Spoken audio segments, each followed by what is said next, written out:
소설가 양귀자 씨 소설 중에 모순이라는 제목의 소설이 있습니다.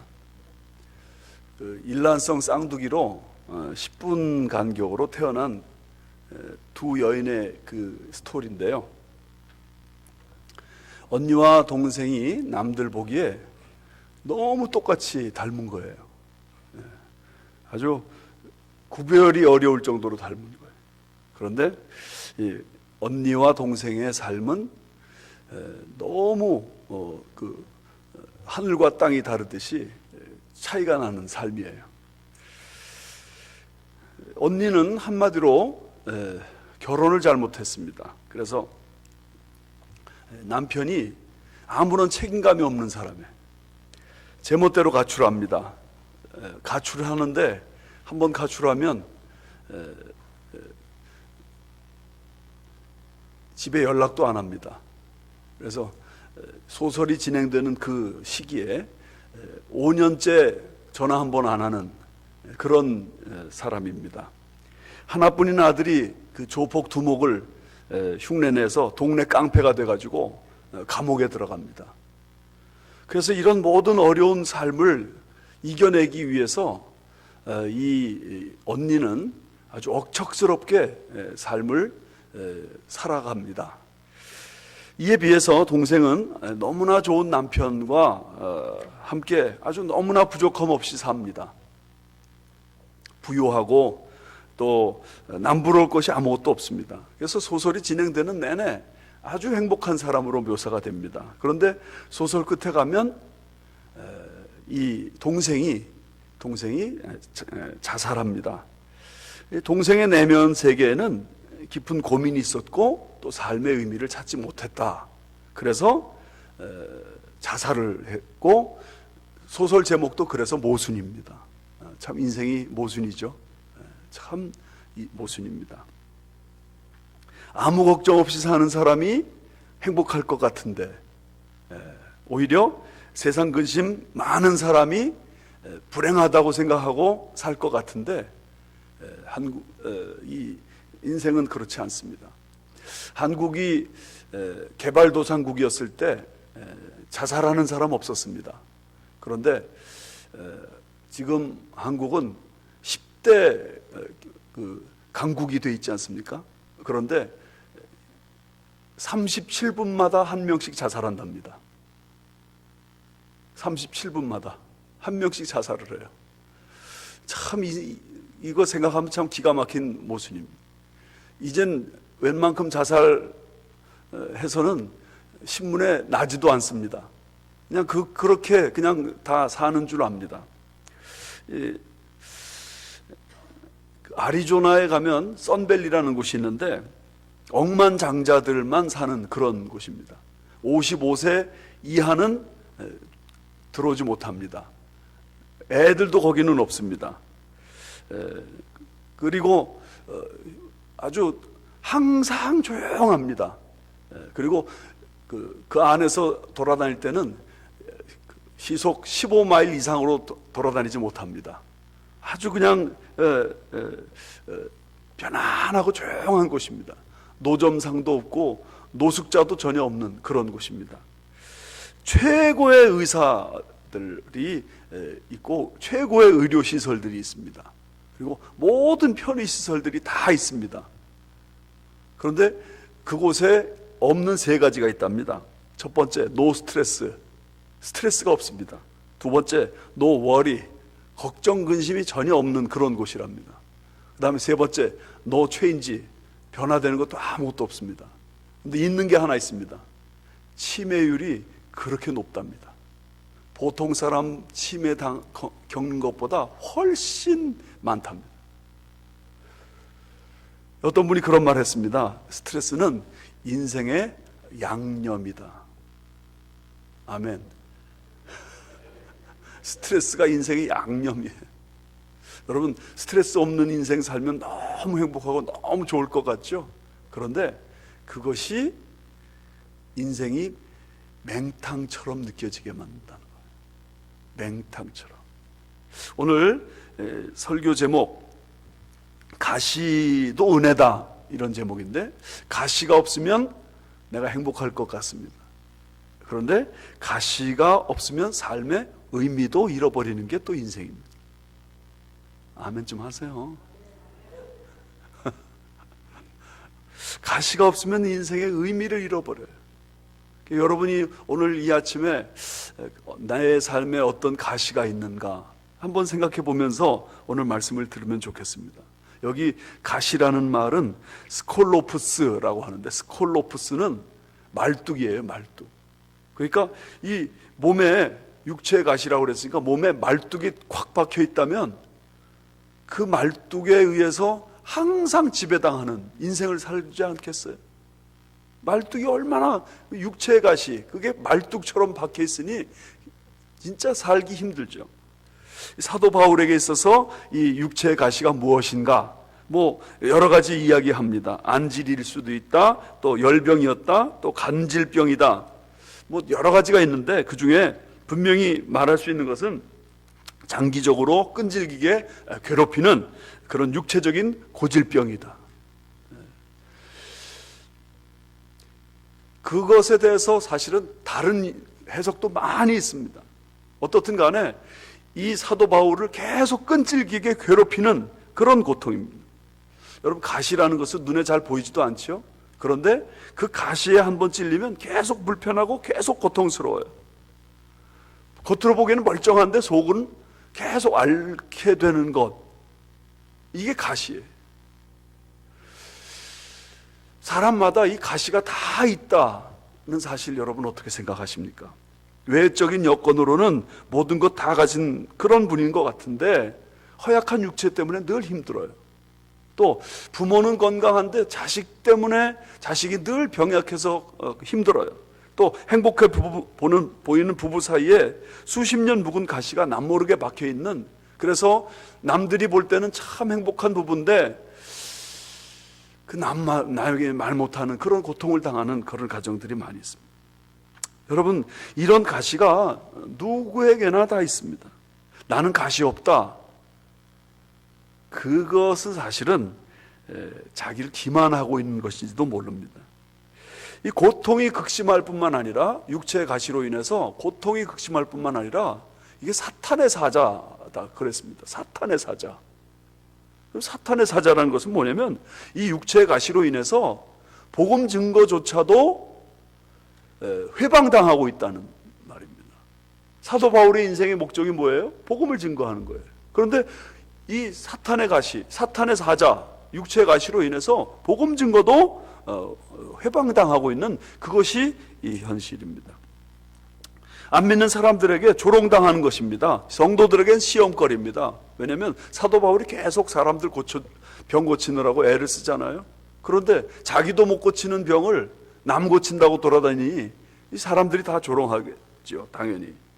그런데 이 사도 바울은 이 육체의 가시, 사탄의 사자를 어떻게 이해했는가, 이게 오늘 설교의 주요 포인트입니다. 첫 번째는 가시를 하나님이 주시는 것으로 이해했습니다. 가시를 하나님이 주시는 것으로. 여기 7절 말씀 한번 보실래요? 같이 보시죠. 예, 거기 말씀 같이 7절 같이 읽어요. 시작. 여러 계시를 받은 것이 지극히 크므로 너무 자만하지 않게 하시려고 내 육체에 가시 곧 사탄의 사자를 주셨으니 이는 나를 쳐서 너무 자만하지 않게 하려 하심이라. 여기 말씀 보시면 그 자만하지 않게 하려고 육체의 가시 사탄의 사자를 하나님이 주셨다 그렇게 설명하고 있습니다. 그러니까 이 가시를 주신 분이 하나님이시라는 사실을 오늘 말씀이 말하고 있는 것입니다. 그리고 이 육체의 가시를 왜 하나님이 주셨는가? 여러 계시를 받은 게 너무 많기 때문에 자만하지 않게 하시려고. 그러니까 하나님의 배려라는 거예요, 이게. 너무 자만하지 않게 하시려고. 이게 2번이나 여기 성경에 나오거든요. 그러니까 사도 바울은 이 가시의 목적에 대해서 정확하게 이해하고 있었다는 것입니다. 가시의 목적에 대해서. 인간적으로, 세상적으로 또 사도 바울은 아주 탁월한 그런 삶 속에 사는 사람, 자랑할 것이 많은 사람이었습니다. 혈통으로 하면 정통 유대인이죠. 히브리인 중에 히브리인이죠. 바리새파 사람이죠. 학문적으로는 당시의 대석학이었던 가말리엘 문화생이었습니다. 그러니까 출신 성분도 좋고 공부도 많이 한 그런 사람이에요. 예수 믿은 다음에는 하나님의 교회를 가장 많이 세운 사람, 교회를 위해서 가장 많은 수고를 한 사람입니다. 그리고 가장 고난도 많이 당한 사람입니다. 그러니까 하나님 나라에서도 그는 1등 시민이라고 말할 수 있습니다. 신약 성경 절반 이상을 쓴 사람입니다. 그리고 남다른 체험을 하는데 오늘 성경 본문에도 그런 말씀이 있지만 셋째 하늘을 체험하기까지 하는 사람입니다. 이렇게 대단한 경력을 가지고 있는 사람이었던 만큼 그는 자아가 강한 사람, 누구보다 자아가 강한 사람. 예수 믿기 전에는 그 강한 자아로 사람들에게 폭력을 휘둘렀고 비방을 했고 폭행자였습니다. 얼마나 강팍했는지 몰라. 그런데 예수 믿고 난 다음에 또 역시 자아가 강한 사람이에요. 여러분, 초대교회 수제자, 절대 수제자였던, 예수님의 수제자였던 베드로를 사람들 면전에서 막 면박하는 사람이 베드로죠. 그렇죠? 마가 요한이 젊을 때 젊은 기분에 선교여행 따라갔다가 선교여행에서 탈락하니까 그 마가 요한 절대로 다시 쓰지 않는, 그래서 자기에게 은혜를 베풀어준 바나바와 같은 그 귀한 사람에게 결별을 선언하고 뒤도 안 돌아보는 그런 사람이 바울이에요. 그런 사람이었기 때문에 너무나 육체의 가시를 통해서 하나님이 자만하지 않게 하시려고 육체의 가시 주셨다. 이게 사도 바울의 깨달음이에요. 그래서 하나님이 내게 가시를 주신 것이다. 가시. 그리고 그 가시는 나를 위한 것이다. 이거 깨닫는 것이 이 가시의 아주 진정한 의미입니다. 신학자 중에 이상근 박사라는 분이 계세요. 주석책 아주 많이 쓰신 대학자고 아주 훌륭한 목사님이십니다.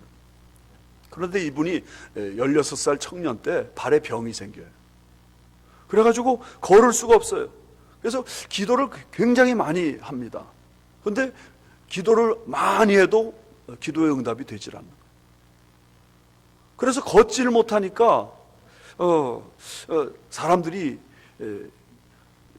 그 동네에 예수 믿는 사람 자기 혼자밖에 없는데 이 사람이 걷지를 못하니까 동네 사람들이 뭐라고 하겠어요? 예수 믿어서 안진뱅이 됐다. 그런 조롱을 받은 거예요. 그래서 그것 때문에 늘 하나님의 도우시는 은혜를 사모했는데 어느 날 일제치하의 젊은이들이 징병에 끌려나가더래요. 그런데 그 이상근 박사는 다리를 쓰지 못하니까 징병에 끌려나가지 않죠. 그런데 징병에 끌려나간 청년들마다 다 죽는 거예요. 그 동네 유일하게 살아남은 청년이 된 거예요. 그런데 다리를 또 쓰지 못하니까 농사일도 못해요.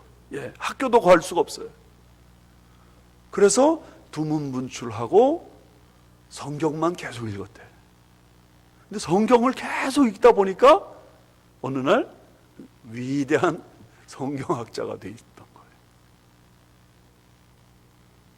그런데 이분이 어떻게 그렇게 좀 됐는지 잘 모르겠는데 70 되셨을 때 이 다리를 검사를 하다 보니까 이 다리에 철사줄 1.5cm 정도가 박혀 있더라는 거예요.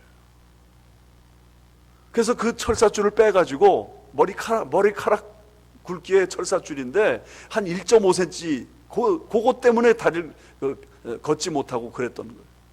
그래서 그것을 들고 이분이 그런 말을 합니다. 이 철사가 나를 60년 동안 괴롭혔다. 그러나 이것은 내가 신학자가 되게 한 하나님의 은혜의 도구였다. 은혜의 도구였다. 사랑하는 여러분, 여러분들께서 지금 어떤 것을 그 육체의 가시로 여기십니까? 그런데 그 육체의 가시는 하나님이 여러분에게 꼭 필요해서 주신 것임을 믿으시는 은혜가 있기 바랍니다. 그것이 내 삶의 어떤 형편이 잘 풀리지 않는 것일 수도 있어요. 그것이 내 삶에 남에게 말하기 어려운 치명적인 연약함일 수 있어요. 그리고 그것이 참 내 삶에 아주 치명적으로 부끄러운 부분일 수 있어요. 그럼에도 불구하고 그것은 하나님이 주신 것이라 그런 믿음으로 받아들이기 시작할 때 거기에 은혜가 임할 줄 믿습니다.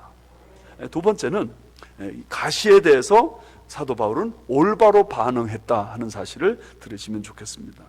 우리가 가시가 우리를 찌를 때 세 가지 반응이 가능합니다. 첫 번째는 부정적인 반응입니다. 야, 이거 가시 때문에 내 인생은 아무것도 못하겠다. 좌절하고 체념하고 포기하는 경우입니다. 실제로 육체의 가시가 우리에게 있을 때 그 가시 때문에 망하는 인생이 얼마든지 있습니다. 그렇죠? 그 가시를 잘못 다루면 정말 망하는 인생이 됩니다. 두 번째는 남에게 책임을 돌리는 그런 반응입니다. 남을 원망하고 불평하고 복수만을 꿈꾸는 사람입니다. 내가 어떤 사람 때문에 이런 어려운 지경에 빠졌다. 그럴 때 어떤 교통사고를 당해가지고 내가 불구가 됐다. 그럴 때 그 교통사고를 낸 그 사람에 대해서 얼마나 앙심이 깊어지겠습니까? 이렇게 반응하는 케이스가 있습니다. 그런데 처음에는 사람들에게 불평하다가 나중에는 하나님께 불평하게 됩니다. 이런 사람도 가시 때문에 망하는 사람입니다. 그런데 세 번째, 긍정적이고 적극적인 반응을 하는 사람이 있습니다. 가시를 뽑고자 최선을 다합니다. 가시는 있으면 불편하니까 뽑아야 되죠. 그런데 그 가시가 뽑히지 않을 때 그 뽑히지 않는 그 가시를 내 운명으로 받아들이는 그런 사람입니다. 빅터 프랭클이라는 사람이 있습니다. 여러분 잘 아시죠? 죽음의 수용소라는 책을 이분이 썼습니다. 그런데 아우슈비츠 수용소에서 자신의 경험을 여기 쓴 것입니다. 그 사람 자체가 아주 너무나 많은 고생을 했습니다. 그런데 그 죽을 뻔했다가 구사일생으로 살아났는데 그는 모든 것을 다 빼앗기는 상황 속에서도 스스로에게 이렇게 외쳤다는 겁니다. 당신들이 나의 모든 것을 다 빼앗는다 해도 단 한 가지, 당신들이 내게 준 고통에 대한 반응, 이것만큼은 결코 빼앗을 수 없다. 이해가 되십니까? 내가 고통을 피할 수는 없어요. 그러나 고통에 대한 반응은 내가 할 수 있는 거예요. 아멘이십니까? 고통을 피할 수는 없지만 고통에 대한 반응만큼은 내 것이란 말이죠. 이 사람이 잘 관찰을 해보니까 그 아우슈비츠의 수용소에서 이 극단적인 상황 속에서 사람들이 딱 두 종류로 나눠지더라는 거예요. 어떤 종류의 사람들이 있는가? 첫 번째, 인간이기를 포기하는 사람입니다. 인간이기를 포기하는 사람. 여러분, 아우슈비츠 그 수용소 저도 가보지 못했지만 여기 저 뉴욕 워싱턴인가요? 그 홀로코스트 그 뮤지엄 가가지고 제가 봤습니다. 정말 인간이 아니에요. 인간이 너무너무 극단적인 고통을 당하니까 뭐 옷이 없으니까 계속 그 옷에 그냥 싸고 그냥 그 옷에 모든 거 다 그냥 묻히고 다니는 거예요. 그런 가운데서 그 짐승하고 똑같은 그런 삶을 사는 그런 사람들이 있습니다. 더러운 옷 그대로 있습니다. 바닥에 떨어지는 국물조차 막 혀로 핥아 먹습니다. 왜냐면 너무 배가 고프니까. 그러면서 자기에 대해서 스스로 포기하고 절망하는 그런 삶을 사는 사람도 있습니다. 그런데 그 사람들은 한결같이 다 죽더라. 다 죽더라. 그런 거예요. 그런데 인간임을 잊지 않고 사는 사람이 있어요. 아침마다 주는 커피물이 아주 작은 커피물, 거의 맹물 수준인데 그 커피물 받아가지고 그 커피물 홀짝 절반 마시고 나머지는 그 커피물로 얼굴 닦고 커피물로 이 닦고 그 다음에 깨진 유리 조각이라도 주스면 그 깨진 유리 조각으로 면도하고 그런 사람들은 살더라. 참 기가 막힌 얘기입니다. 사도 바울도 여기서 이렇게 생각했습니다. 내가 액션은 할 수 없지만 리액션은 할 수 있다. 내가 어떤 일을 막을 수는 없지만 그것에 대해서 반응할 수는 있다. 가시는 피할 수 없지만 사도 바울은 그 가시를 피할 수 있기 위해서, 가시를 제거해 주시기 위해서 하나님 앞에 3번 간구한다고요. 3번. 그런데 여러분, 그 3번이 어떤 의미인지가 분명하지 않습니다. 유대인에게 3이라는 숫자는 완전수입니다. 그러니까 특별히 겟세마네 동산에서 예수님이 3번 기도하셨잖아요. 근데 그렇게 간절하게 부르짖었을까? 주님이 땀방울이 핏방울이 될 정도로 간절하게 부르짖었는데, 어쩌면 사도 바울도 하나님이 그 기도에 응답해 주시기를 간절히 소원하면서 그렇게 3번 기도하신 것 같아요. 그런데 여기 말씀 보시면 9절 말씀 한번 보세요. 9절에 나에게 이르시기를 내 은혜가 내게 족하도다. 이는 내 능력이 약한 데서 온전하여 짐이라 하신지라. 이 말씀 보시면 이런 뜻입니다. 뭐냐면 마음속에 3번 기도했다. 그게 뭐냐면 내 마음속에 깨달음이 왔다는 거예요. 깨달음이. 이 가시의 의미, 육체의 가시의 의미에 대한 깨달음이 내 마음속에 왔다. 그런 의미를 말합니다. 깨달음이 어떻게 왔는가? 내 은혜가 내게 족하도다. My grace is sufficient for you. 내 은혜가 너에게 충분하다. 사도 바울이 그걸 깨달은 거예요. 그러므로 그 자체로 만족하라고 하나님이 말씀하시는 거예요. 가시를 뽑아주지 않으시면서도 그것으로 만족하라. 그렇게 사도 바울은 깨달았다는 거예요. 내가 지금 있는 이 가시를 뽑을 수가 없어. 그런데 뽑히지 않는 이 상태를 이거 하나님이 내게 주신 것이다. 그리고 이것으로 내 인생은 충분히 살 수 있다. 이 상태에서 그걸 깨달았다는 거예요. 여러분, 가시를 들고 남몰래 혼자 간직하고 있으면요 평생 약점됩니다. 그 가시를 숨기기 위해서 뭐 학력을 속이느라고 사람들이 그렇게 애를 썼지 않습니까? 그래서 문제가 됐지 않습니까? 그러니까 가시를 숨기려고 있으면 평생 약점이 돼요. 그리고 가시 들고 혼자서 괴로워하면 평생 상처가 됩니다. 여러분, 그 가시에 대해서 내가 하나님이 왜 이걸 주셨는지를 분명히 깨달아야 돼요. 분명히. 그러나 찌르는 가시를 들고 하나님 앞에 나가서 그 하나님이 이 가시를 왜 주셨는지를 말씀해 주시기를 사모하면 그 가시에 대한 이해가 생깁니다. 워치만이라는 분 여러분 아시죠? 중국이 낳은 세계적인 복음 전도자고 순교자입니다. 이분이 큰 병에 걸렸습니다. 그래서 금식 기도를 하면서 고쳐주시기를 기도했습니다. 그런데 금식 기도하면서 고쳐주시기를 기도하다가 어느 날 밤에 환상을 봅니다. 자신이 강물에 큰 배를 타고 갑니다. 그런데 그 강물에 앞에 그냥 엄청난 바위가 암초가 있는 거예요. 그래서 하나님 앞에 이렇게 기도합니다. 하나님, 이 암초를 치워 주시옵소서. 그랬더니 하나님이 이렇게 말씀하시더래요. 이 암초를 치워줄까? 아니면 강물이 넘쳐서 그 암초를 넘어가게 해줄까? 이분이 영적으로 영민한 사람이니까 갑자기 깨달음이 왔다는 거예요. 주여, 암초를 치워주지 마시고 강물이 넘쳐서 지나가게 하여 주옵소서. 무슨 뜻이냐면 이 가시를 빼주시는 게 아니라 이 가시를 이기고도 남을 은혜를 주시옵소서. 여러분, 경제적으로 어려운 게 가시잖아요. 그런데 그 가시를 넘어갈 수 있는 은혜가 임하면 모든 문제 해결되는 겁니다. 내가 지금 육체적으로 질병 때문에 너무 힘들고 고통스러운 것도 얼마나 고통당합니까? 그런데 그런 것들을 넘어갈 수 있는 은혜가 나에게 있으면 할렐루야 합니다. 그리고 그 가시 때문에 나는 정말 내 삶이 하나님 앞에 순결해지고 그 가시로 인해서 하나님의 은혜가 더 풍성해지면 이게 더 축복이죠. 그런 면에서 내가 3번 하나님 앞에 간구했다 하는 이 말은 의미를 깨달았다는 뜻입니다. 의미를 깨달았다.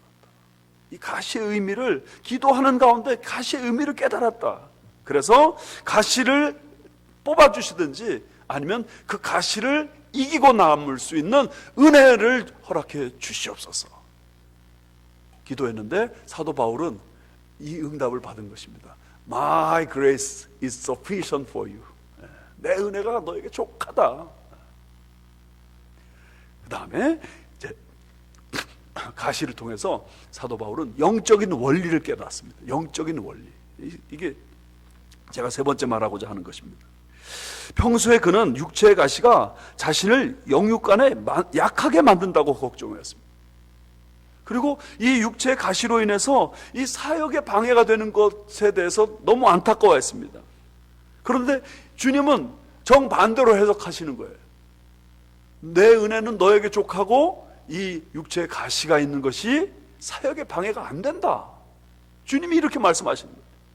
그러면서 사도 바울이 엄청난 깨달음 가운데 이런 간증을 합니다. 9절 한번 보십시다. 9절 중간에 그러므로 도리어 크게 기뻐함으로 나의 여러 약한 것들에 대하여 자랑하리니 이는 그리스도의 능력이 내게 머물게 하려 함이라.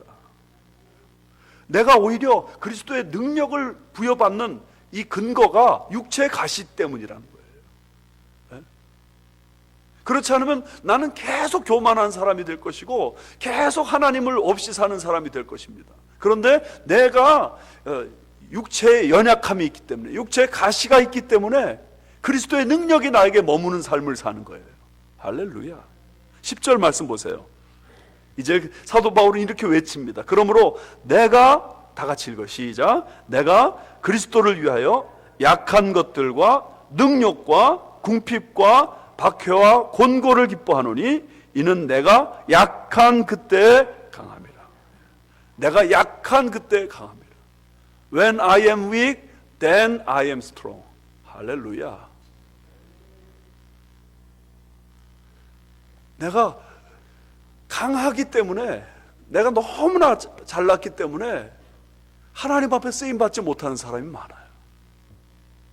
근데 내가 약하기 때문에 하나님 앞에 쓰임받을 그런 은혜를 우리가 체험하는 것입니다. 사도 바울의 생애를 보세요. 그는 약할 그때 그 강함이라는 그 말씀 자체가 그에게 증명됐어요.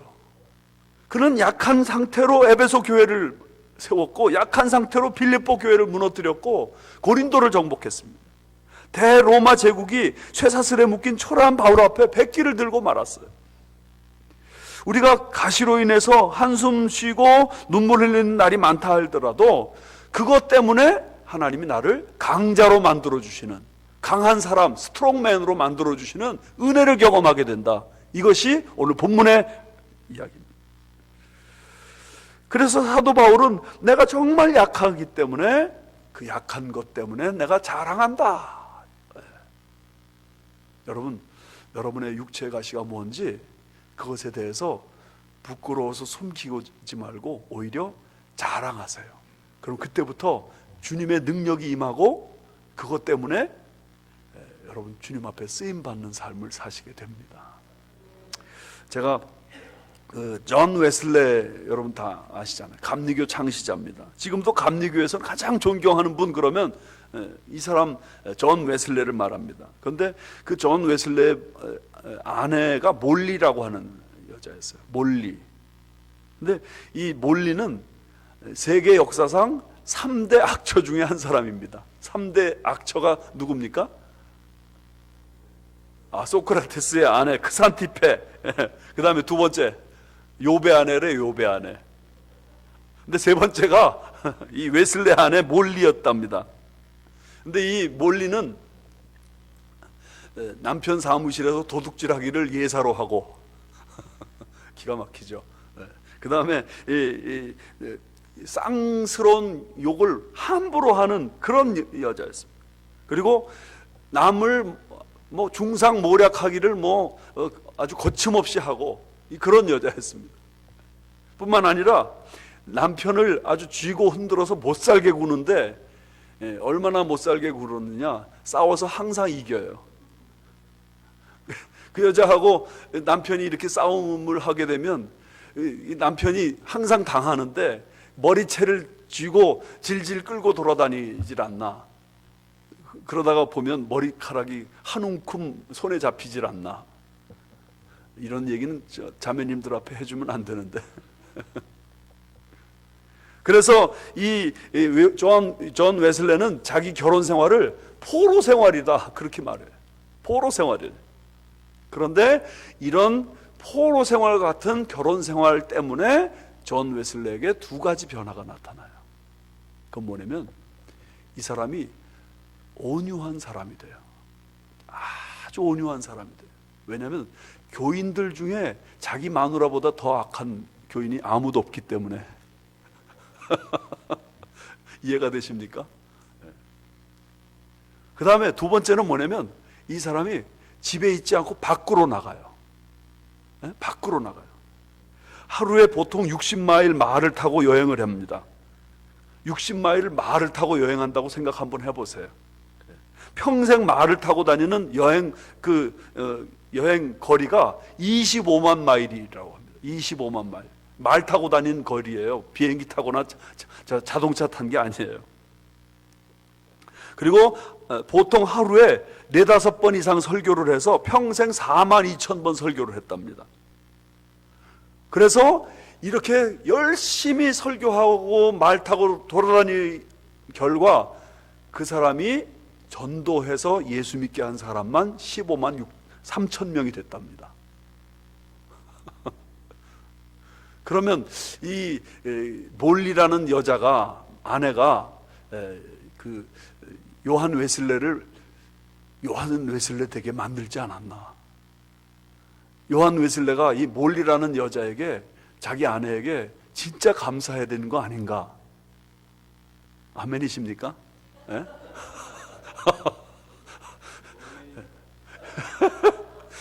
사모님이 꼭 좋은 게 아니에요. 도스토이에프스키 예를 한번 들어보겠습니다. 이 도스토이에프스키는 러시아의 대문호 아닙니까? 무척 불행하고 어려운 환경 속에 살았습니다. 이 사람은 아버지가 살해되는 장면을 직접 목격했습니다. 그 이후로 고아로 성장을 하는데 사회주의 청년 때 사회주의 운동에 했다가 사형 선고를 받습니다. 그리고 그 도스토예프스키가 사형 선고 받고 처형당하는 그 상황이 너무나 극적이었는데 사형 집행 그 명령이 딱 떨어지는 상황에서 이 도스토예프스키를 구출해주는 병사들이 찾아왔습니다. 아주 극적으로 살았습니다. 그런데 그렇게 산 다음에도 이 사람이 계속 불행한 삶을 살아요. 시베리아에서 유배되어 4년 동안 사는데 유배지에서 나와서 결혼하는데 아내가 전에 사귀던 남자하고 여전히 관계를 맺고 있는 상황이에요. 그러니까 늘 그게 고통스러웠어요. 그러다가 그 아내가 병으로 죽었고 재혼해서 아들을 낳았는데 아들이 또 동사에서 죽어버려요. 얼어서 죽는다는 거예요. 그리고 도스토예프스키는 한평생 동안 간질병을 가지고 살았어요. 그러니까 걸핏하면 쓰러지는 거예요. 그런데 이 도스토예프스키가 간질병을 거룩한 질병이라 그렇게 말합니다. 거룩한 질병이라. 왜냐하면 이 사람이 그런 고통이 있는 삶을 살면서 자신의 신앙이 굳어져요. 자꾸만 강해집니다. 그러다가 고난으로 점철된 그 삶의 의미를 이해하면서 이 사람이 소설가로 그렇게 깊이 있는 소설을 씁니다. 1866년 죄와 벌을 쓰고요. 1880년에 까라마조프가의 형제들을 쓰는데 이 깊은 그 자신의 삶의 고통을 통해서 통찰한 그런 내용들을 소설로 다 담아요. 그래서 그는 평생을 질병의 노예로 살았으면서도 그 병 때문에 항상 감사하는 삶을 살았다고 그런. 사실 저는 지난주 우리 교회에서 직분자 선거를 지난 주일날 했습니다. 16명이 후보로 나왔는데 11분이 당선됐고 5명이 낙선했습니다. 그게 지난 한 3년 전에 저희가 그 선거를 했었는데 그때는 3사람이 떨어졌는데 2사람이 부부였고 1사람이 이제 혼자 이제 출마를 했었는데 부부로 출마한 분이 부부로 다 떨어졌으니까 그분에게 막 위로한다고 막 쫓아다녔는데 결국은 교회를 떠나가시더라고요.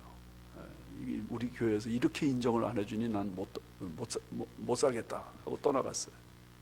그래서 그런 트라우마가 우리에게 있어가지고 이번에도 이 5명이 떨어지면 이거 기가 막힌 일이다 싶어서 제가 참 걱정을 많이 했습니다. 근데 처음에 그 인터뷰할 때는 모두 다 똑같이 얘기를 했어요. 뭐냐면 나는 떨어져도 전혀 상관이 없습니다. 네? 전혀 상관없고 교회를 절대로 안 떠납니다. 그런데 5분이 떨어졌는데 떨어진 분들 가운데 아이고 막 1분, 2분 막 나중에 얘기 들으니까 이제 교회 떠나가겠다 막 다 그런다는 거예요. 그래서 참 이거 어떻게 해야 되나 이제 걱정을 했는데 그 중에 제일 당선될 것 같았는데 떨어진 분이 한 분 계세요. 근데 제가 그분에게 위로 전화를 한다고 전화를 했는데 전화 안 받으시네. 이거 상처가 깊다. 이거 어떡하나. 제가 그랬는데 그분이 저에게 문자를 보내왔어요. 뭐라고 보내왔는지 한번 들어보세요. 목사님, 저는 괜찮습니다. 기도 중에 성령님께서 미리 평안의 마음을 주셨습니다. 제 마음을 미리 준비시키신 것 같습니다. 단지 다음 주일에 성도님들 대할 때 인간인지라 좀 불편할 것 같기는 하네요. 또한 내 자신도 준비가 되어 있지 않았음을 솔직히 인정합니다. 목사님도 속상해하지 마세요. 겸허히 받아들이겠습니다. 이제는 목사님 사모님께 민폐 끼치는 일은 하지 않을 것입니다. 편안한 밤 되세요. 이렇게 보내왔어요. 그래서 이거 진짜 이분이 이 어려움을 잘 이겨내시는구나, 이제 그런 생각을 했습니다. 그리고서 제가 그분에게 대해서 칭찬하고 격려를 해드렸습니다. 그랬더니 그분이 그 다음에 또 이렇게 자기가 섬기고 있는 부서의 사람들에게 메일을 보냈습니다. 직분자 선거에서 시무 권사님으로 피택되신 누구누구 집사님에게 축하를 드립니다. 제가 선거에서 피택되지는 못했지만 앞으로 더 열심히 하겠습니다. 그 이야기를 제가 월요일 날 어떤 분, 제일 젊은 분인데 그 젊은 분이 피택되지 못했어요. 그래서 이분이 좀 상처가 많겠다 싶어서 월요일 날 제가 그 부부를 만났습니다. 그런데 이 부부는 특별히 내가 이번에 떨어지면 교회를 떠날 겁니다 하고 그 공언을 했던 사람들에, 그러니까 더 이제 확실하게 떠나갈 것이 분명하죠. 그래서 제가 그 사람 만나가지고 그 대화를 하니까 의외로 막 잘 받아들여줘요. 그래서 참 이제 훌륭하게 이제 일이 다 정리가 다 된 것이구나 하고 감사했는데, 그러면서 저랑 헤어지기 딱 직전에 저는 이제 교회를 떠나겠습니다 그러는 거예요. 그래서 이 결론이 이렇게 나나? 여지껏 나눴던 대화는 도대체 뭐야 이거 이제 속마음으로 이제 그렇게 생각을 했는데, 제가 사실은 이 그 문자를 보내주신 분의 글을 쓴 것을 가지고 제가 미주 크리스찬 신문에 한 달에 한 번씩 그 시론으로 내는 것이 있거든요. 근데 그것을 제가 어느 낙선자 이야기라는 제목으로 글을 썼던 거예요. 그래서 글을 썼는데 그 글에 여기 이분의 글이 포함되어 있습니다. 그래서 그걸 내용을 제가 전해주면서, 그래요 집사님, 내가 이제 집사님이 이런 마음의 결론 내린 것 때문에 나도 기도할 테니까 아무튼 이 글 한번 읽어보시고 그 다음에 나중에 다시 통화합시다 하고 그냥 헤어졌어요. 그런데 그분이 조금 있다가 저에게 문자를 보내신 거예요. 뭐라고 보내왔냐면, 목사님, 제가 교회를 떠나려고 했었는데 목사님이 주신 그 글을 보고 제가 떠나지 않기로 마음의 결심을 했습니다. 걱정하지 마십시오. 그러더라고요. 제가 무슨 얘기 하냐면, 지금 여기 떨어지신 분이, 피택되지 못하신 분이 그 마음의 상처로 인해서 그 상처를 잘 수용하는 그 순간 이분이 다른 사람에게도 선한 영향력을 미쳐서 이렇게 은혜스러운 결과를 가져오게 됐다, 이것입니다. 여러분, 너무 인간적으로 잘 나가는 그런 사람들을 볼 때 우리는 사실은 은혜를 받기보다는 상처를 받아요. 그런데 육체의 가시가 있는 내 모습을 그대로 내가 노출할 때 그것 때문에 사실은 다른 사람이 위로를 받고 치유를 경험하는 축복을 경험합니다. 여러분, 가시로 인해서 열등감 갖지 마세요. 가시로 인해서 내가 내 인생이 정말 너무나 힘들고 고통스럽다, 그렇게 생각하지 마세요. 오히려 가시 때문에 하나님 앞에 내가 쓰임받는 인생이 되는 것이고, 가시 때문에 하나님 앞에 그리고 성도들 앞에 귀하게 여겨지는 그런 축복을 받는 것입니다. 하나님의 도우신 은혜를 사모하면서 가시를 잘 소화하시면 누구든지 하나님 앞에 쓰임받는 복된 인생을 살 줄 믿습니다. 하나님이 그런 은혜를 저와 여러분에게 주시기를 주님의 이름으로 축원합니다. 같이 기도합시다. 사랑하는 하나님 아버지, 주님께서 은혜 내려주셔서 우리 모두가 다 마음의 가시들을 가지고 있는데 이 가시들을 잘 소화해낼 수 있도록 도와주셔서 하나님 도우시는 은총 안에 주님 앞에서 내가 약할 그때 곧 강함이라고 하는 진리를 체험하도록 인도하여 주시며, 오히려 그 가시로 인해서 크게 기뻐하고 자랑하는 인생을 살 수 있도록 우리 주님 역사하여 주시기를 간절한 마음으로 기도하옵나이다. 그 가시로 인해서 열등감을 갖지 않게 하시고, 그 가시로 인해서 마음에 끊임없는 상처로 인해 내 인생이 피어나지 못하는 그런 불황을 겪지 않도록 도와주시고, 이제는 정말 가시 때문에 오히려 주님 앞에 가까이 나가게 하시며, 가시 때문에 하나님 앞에 쓰임받는 그 축복과 은혜가 임하도록 인도하여 주옵소서.